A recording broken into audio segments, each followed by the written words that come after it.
Hey everyone, and welcome to the Boogie Mama Riffs and Reviews. Today we're going to be reviewing AC/DC Let There Be Rock, the movie, and I've been looking forward to doing this one. This was probably my favourite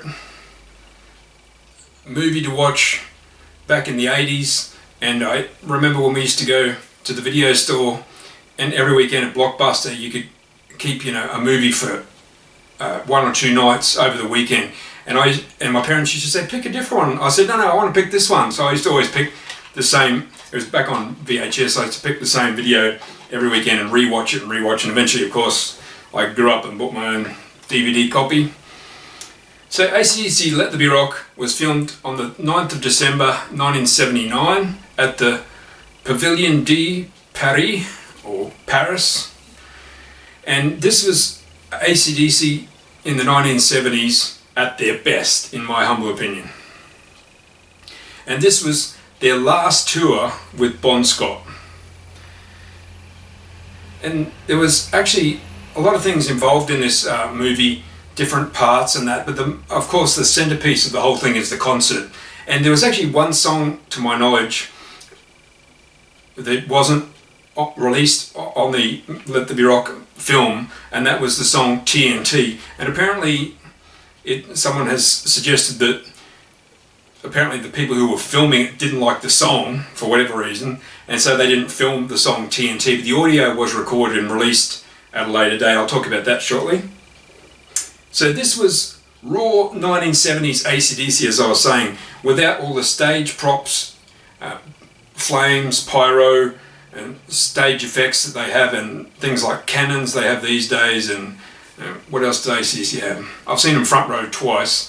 AC/DC also have the cannons, the bell, they have the big inflatable Rosie thing, they have the flames that come up and things of that nature. So, but this was AC/DC just basically playing the music.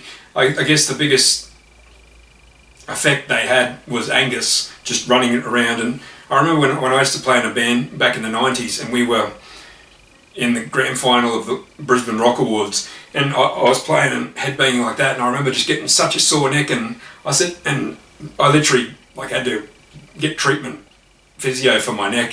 And I remember saying to my mum, she goes, what's all that headbanging you're doing with your neck like that? I said, well, AC/DC, Angus, he does headbanging and he's alright. And my mum goes, oh, but there's something weird how he can do that. So I don't know if you ever noticed how it's just Angus can just go for it at that concert. It's such an exciting thing to see Angus in full flight. It's not so much, if you see back in previous clips before Bon Scott, Dave Evans, their first singer, and they released a video clip called Can I Sit Next to You Girl, which was probably heavily influenced by Vanda and Young, Malcolm and Angus's brother, George Young, and Harry Vanda.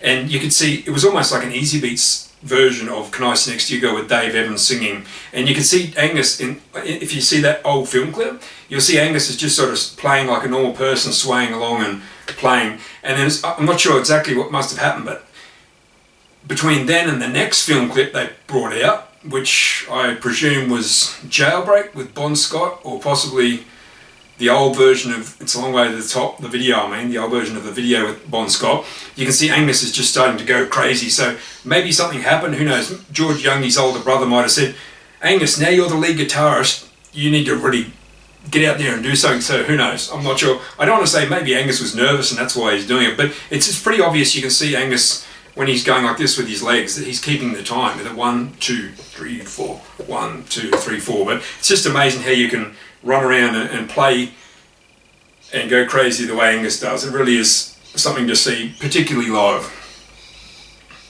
So the film starts with a glimpse into the band's roadies, and you get to see trucks and band buses and things like that. So it's sort of a bit of a slow start to the movie where you're not sure what's going to happen. All you can see is these trucks and roadies playing soccer inside, and it's just a bit of a glimpse. And then before you know it, then we see backstage the band tuning up their instruments, and also Malcolm fooling around and getting changed and things like that. But it was just such a cool thing to get a glimpse into what the band looks like backstage.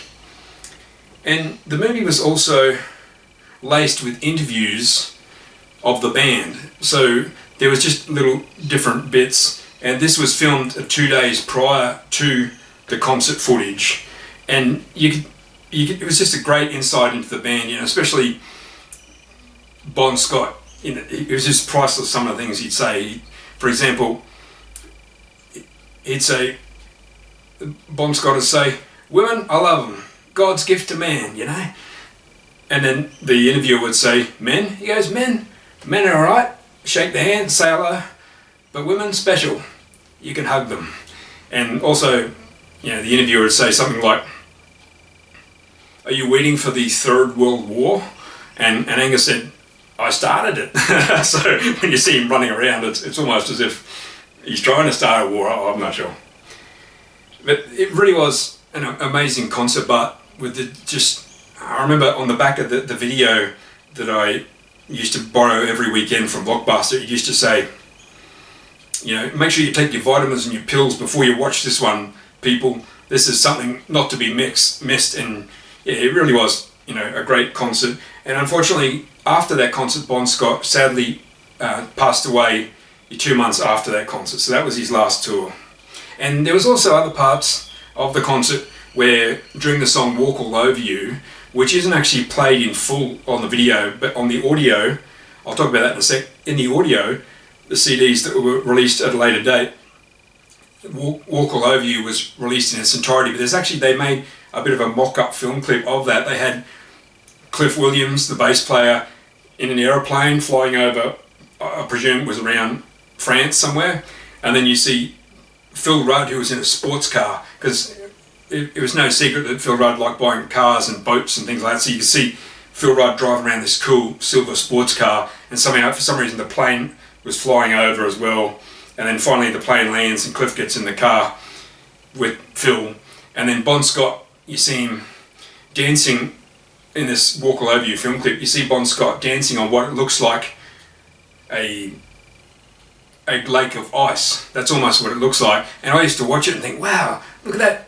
Bon is skating, on thin ice, so to speak. He was such a daredevil. But in actual fact, one of my Scottish mates, Sean, who I grew up with, he was watching the video and he said, "Oh mate, that's not a frozen lake. That's just like a car park that somebody sprayed water on." So who knows what it was, but it looked cool. Bon just, miming to that little lip syncing, they call it now, lip syncing to that song. And it's probably one of my favourite songs on that album was Walk All Over You. The thing I love about the songs on Let There Be Rock the movie is they tend to have played each song a click or half a click faster.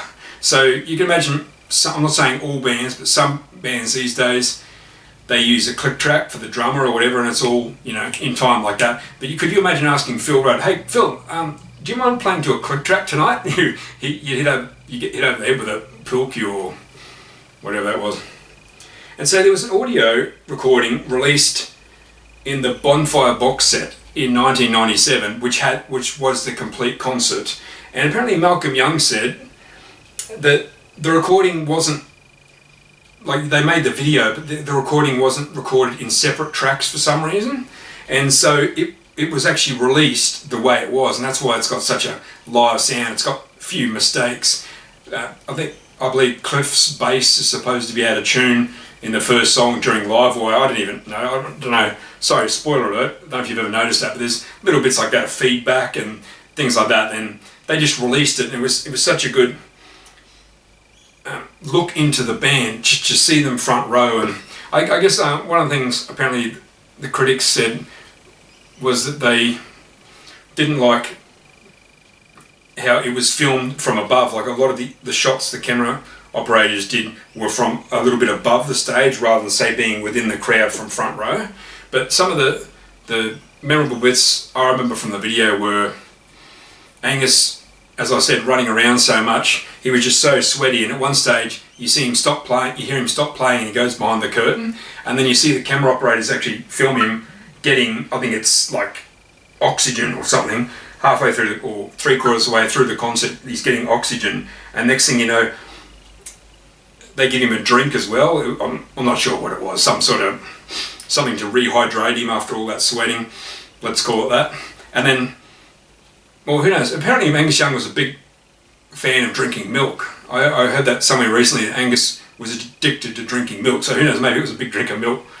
I doubt it. But Angus had this oxygen, then he had this drink, and the next thing you know, they put him on a roadie's shoulders and he goes out into the crowd. That's one of my favourite parts of it.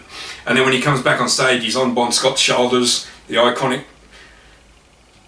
image of Bon Scott with Angus on his shoulders, and you see Bon with his ripped up jeans. Obviously, you know, these guys now are on the cusp of being famous.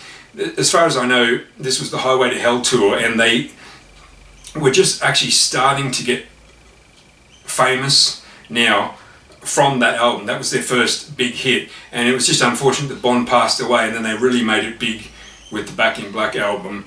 And so that's my review on AC/DC Let There Be Rock, the movie released in 1980. I hope you enjoyed this. Look out for the next interview, and I thank you for your support. I really appreciate you. See you next time.